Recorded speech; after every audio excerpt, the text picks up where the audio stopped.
প্রথমে ফ্রাইং প্যানটা গরম হয়ে গেছে, এতে দেবো আমি গোটা ধনে।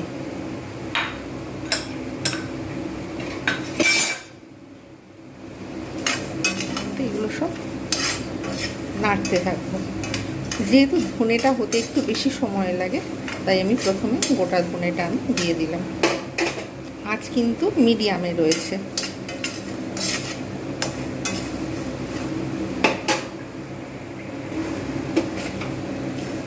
যতক্ষণ পর্যন্ত অল্প একটু না ফুটছে ততক্ষণ পর্যন্ত আমি এটা অপেক্ষা করব।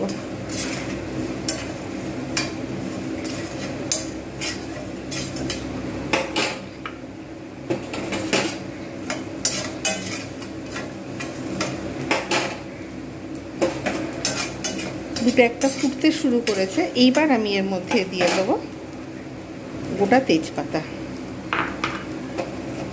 তেজপাতাগুলোকে আমি পরিষ্কার করে টুকরো টুকরো করে ছোটো ছোটো করে কেটে রেখে দিয়েছি, যাতে ভাজতে সুবিধে হয়। এতে দিয়ে দেবো শুকনো লঙ্কা,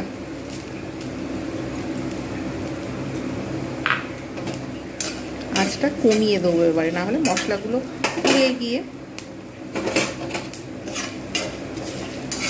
এরকমভাবে কন্টিনিউ আমি কিন্তু নাড়তে থাকবো। এবারে দিয়ে দেবো গোটা জিরে,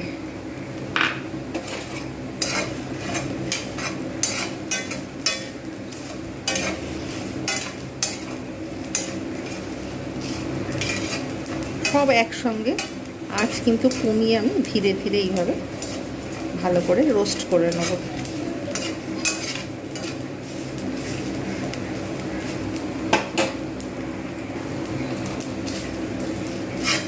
এরকম করে কন্টিনিউ কিন্তু আমাকে নাড়িয়ে যেতে হবে, যেন না মশলাটা কিন্তু পুড়ে যায়, তাহলে কিন্তু এর স্মেল ভালো আসবে না। এবারে আমি এর মধ্যে দিয়ে দেবো লবঙ্গ, এলাচ আর দারচিনি এবং গোলমরিচ। ব্যাস, সবগুলো হয়ে গেছে। এইবার আমি একদম আঁচ কমিয়ে বেশ কিছুক্ষণ ভালোভাবে সময় নিয়ে আমি কিন্তু এগুলো রোস্ট করতে থাকবো। যখন খুব সুন্দর একটা স্মেল বের হবে, বোঝাই যাবে, এবং হাত দিয়ে দেখলে বোঝা যাবে ভেঙে যাচ্ছে, ঠিক সেই মোমেন্টে আমাকে কিন্তু এগুলো নামিয়ে নিতে হবে।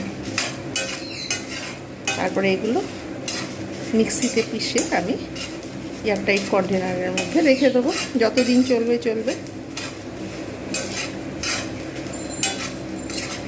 এয়ারটাইট কন্টেনারের মধ্যে আমি যদি রেখে দিই 2-3 মাস কিন্তু ভালো থাকবে, কিন্তু অতদিন তো চলে না, তার আগেই মশলা শেষ হয়ে যায়।